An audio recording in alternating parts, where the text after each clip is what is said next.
Hello guys, welcome back to my channel. তো তোমরা কেমন আছো? আশা করি খুব ভালো আছো। আমিও খুব ভালো আছি। আগে আমি প্রথমে বলে দিচ্ছি, যারা যারা আমার চ্যানেলটা সাবস্ক্রাইব করো না, সাবস্ক্রাইব করবে, লাইক করবে, কমেন্ট করবে, জানাবে কেমন হয়েছে ভিডিওটা। আর দেখো আমি কুচি আর আমি চেয়ে চলে আসছি মেলায়। সেবারে এসেছিলাম যখন লোক প্রচণ্ড ছিল না, আজকে দেখো লোক বৃদ্ধি।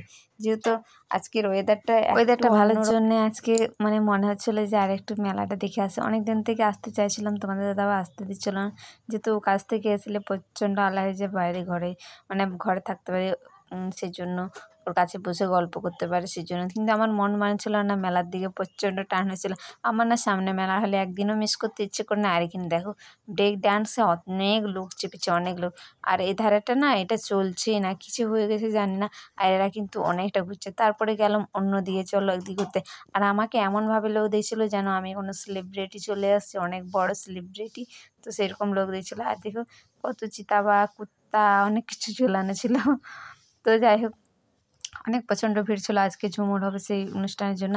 আরে আমাদের এখানে আমাদের বেস্ট হচ্ছে আমাদের পঞ্চরাত্রিটা হয়। আর দুর্গাপূজা তো সবার জন্য সবার আনন্দ। মানে এই মেলাগুলো না খুব মিস করি।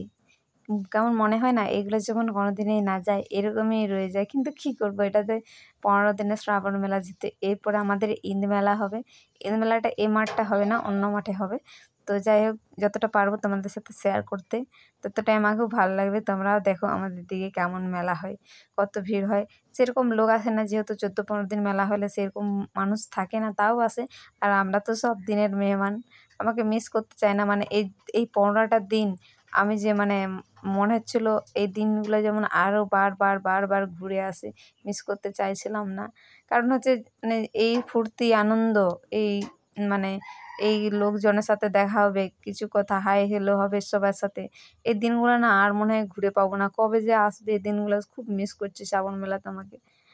তো যাই হোক, দুর্গাপূজা তো অনেক সামনে চলে এলো, আর বেশি দিন দেরি হয় না। আমাদের এখানে প্যান্ডেল এসব মানে প্যান্ডেল পুরাটা বাঁশ বাঁধা পুরা হয়ে গেছে। তো যাই হোক, তাড়াতাড়ি দুর্গাপূজাটা আসলে ভালো হয়। কারণ এটা চলে গেলে একবারে ফাঁকা ফাঁকা মাঠটা লাগবে। মনে হবে এদিকে ঘুরতে আসলে না মনে হবে এখানে একটা কিছু ছিল, সেটা চলে গেছে। আর এধারে পাঁশকুড়ার চপের দোকান, এদিকে মিষ্টির দোকান ছিল। আর ওইদিকে মানে দুটো গলি ছিল, দুটো জুয়েলারি সেট ছিল। মানে ওধারেও একটা ছিল, এধারেও একটা ছিল। তো আমরা একটু ঘুরে ঘুরে লাস্ট দিন তো ঘুরে ঘুরে একটু দেখালাম তোমাদের দিকে, যেটা আর পরের বছর বেঁচে থাকবো না, না থাকি ভগবানের আশীর্বাদ যেমন বেঁচে থাকি। তো সেই জন্য দেখিয়ে নিলাম। আর এই দেখো বাদাম আর পপকর্ন তো আমার ফেভারিট জিনিস, তার জন্য মিস করলাম না তোমাদেরকে।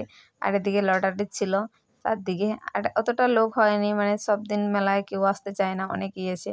কিন্তু তোমাদের দাদাভাই একদিনও আসেনি মেলাটা, মনে হচ্ছে এবছর দেখবে না, ও পরের বছর দেখবে হয়তো আমাদের।